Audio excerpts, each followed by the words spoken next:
বান্দরবানের থানচি উপজেলায় ভারী ও টানা বৃষ্টিতে ঝুমের ধান, ঘরবাড়ি ও কৃষি জমিতে উৎপাদিত ফসল ক্ষতিগ্রস্ত উপজেলার 4টি ইউনিয়নের 280 পরিবারকে 2 বান ডিউটিন ও নগদ 6,000 টাকা করে সহায়তা দিল উপজেলা প্রশাসন। অনুপম মার্মার তথ্য ভিডিওচিত্রে থাকছে বিস্তারিত। প্রকৃতির রোষানলে বিপর্যস্ত বান্দরবনের থানচি উপজেলার অসহায় মানুষের মুখে হাসি ফুটিয়েছে স্থানীয় প্রশাসন। টানা ও ভারী বৃষ্টিতে জুমের ফসল, ঘরবাড়ি ও কৃষিজমি হারিয়ে নিঃস্ব হওয়া 280টি পরিবারকে নতুন করে স্বপ্ন দেখানোর জন্য দেওয়া হয়েছে ঢেউটিন ও নগদ অর্থ। একই সাথে পার্শ্ববর্তী দেশ ভারত থেকে ফিরে আসা কর্মহীন বম জনগোষ্ঠীর পাশেও দাঁড়িয়েছে সরকার ও সেনাবাহিনী। বৃহস্পতিবার 14 আগস্ট সকাল 11টায় উপজেলা পরিষদ প্রাঙ্গণে এক মানবিক আয়োজনের মাধ্যমে এই সহায়তা কার্যক্রম পরিচালনা করা হয়।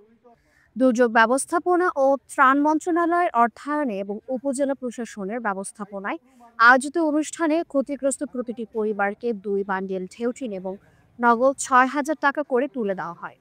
উপজেলা নির্বাহী কর্মকর্তা ইউএনও মোহাম্মদ আবদুল্লাহ আল ফয়সালের হাত থেকে এই সহায়তা পেয়ে স্বস্তির নিঃশ্বাস ফেলেন দুর্গত মানুষেরা।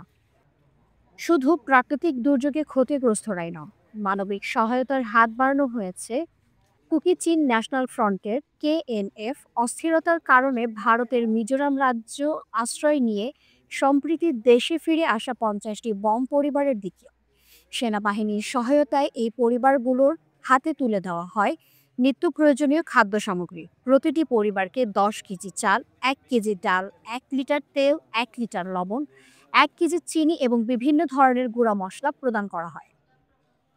সহায়তা বিতরণ অনুষ্ঠানে আরও উপস্থিত ছিলেন উপজেলা প্রকল্প বাস্তবায়ন কর্মকর্তা পিআইও মোহাম্মদ মুশফির রহমান, তিন্দু ইউনিয়ন পরিষদের চেয়ারম্যান ভাগ্যচন্দ্র ত্রিপুরা। পিআইও কার্যালয় সূত্রে জানা গেছে 2024-25 অর্থ বছরে ভারী বর্ষণ, কালবৈশাখী ঝড়, সড়ক দুর্ঘটনা এবং কেএনএফ এর সৃষ্ট অস্থিরতায় ক্ষতিগ্রস্ত ও কর্মহীন পরিবারগুলোকে ইউনিয়ন পরিষদের মাধ্যমে তালিকাভুক্ত করে এই সহায়তায় আওতায় আনা হয়েছে।